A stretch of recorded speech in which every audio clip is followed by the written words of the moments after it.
You've probably heard the terms single action or double action when discussing firearms, but you might not be entirely sure what these terms actually mean. Essentially, what these terms are referring to is how many actions a trigger is performing when it is pulled. A single action trigger is going to be performing one action mechanically, while a double action will be performing two. We'll start with a double action trigger. The first part of a double action trigger's trigger pull is actually going to be cocking the hammer of the firearm. You can observe here in this clip how as the trigger is being pulled, the hammer is moving further to the rear. Eventually, upon reaching its break point, the hammer is released, which would strike the firing pin and thus ignite the primer in the ammunition, firing the weapon. This is opposed to a single action trigger, which is only performing the second action of a double action trigger, that is, releasing the hammer. If the hammer of a single action firearm has not been cocked prior to pulling the trigger, nothing will happen, as seen in this clip here. I would advise that you only put this to the test if you're pointed safely downrange like I am in this clip. In order to actually fire the weapon, the hammer must be cocked. We can cock the hammer manually with a finger if there's already a round in the chamber, or typically most automatic single-action firearms will cock the hammer when you rack the slide.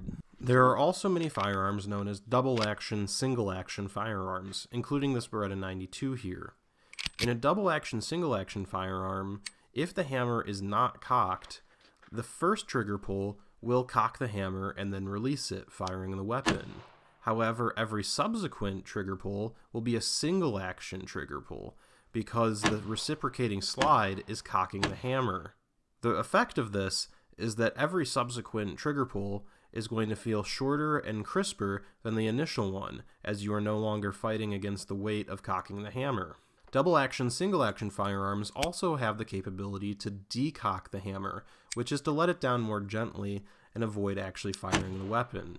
This is accomplished through either a decocking lever on the side of the firearm, or in the case of the Beretta 92 here, is actually built into the safety. When the weapon is returned to safety, you'll notice that the hammer is also decocked without firing the weapon.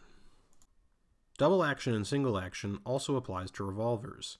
In the case of a single action revolver, in order to fire the weapon, you must use a finger, typically your thumb, to cock the hammer before pulling the trigger. Otherwise, nothing will happen. However, many modern revolvers, such as this one, are actually double action or single action, meaning that they can be fired in either mode, such as manually cocking the hammer with your finger, or simply pulling the trigger while the hammer is uncocked to utilize its double action functionality, in which the first part of the trigger pull will cock the hammer and then release it. There are also double action only revolvers. These are revolvers in which there is no way to manually cock the hammer in advance, and therefore the hammer can only be cocked by pulling the trigger. Many of these revolvers typically have a concealed hammer in which it's not actually visible from the outside and are typically meant for defensive use.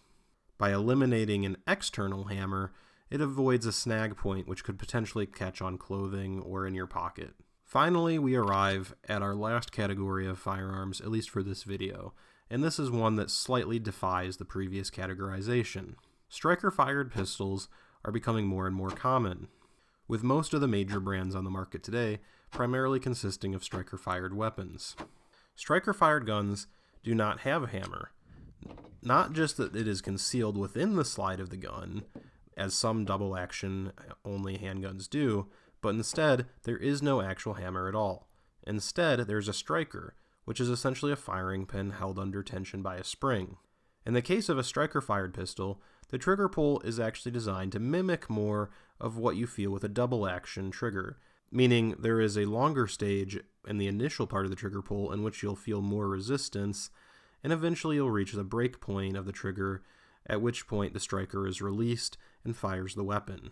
The advantages of a single-action trigger tend to be that it is very short and light, and therefore it reduces the opportunity for you to introduce unwanted motion into the weapon during the pulling of the trigger, thus can theoretically make the shot more accurate. A double-action trigger, or the trigger on a striker-fired weapon, have more resistance to them, but are often used by police departments or militaries for duty weapons. The longer, heavier trigger pull will generally reduce the chances of the officer accidentally discharging the weapon by applying too much pressure to the trigger without realizing it, particularly in a high-stress environment.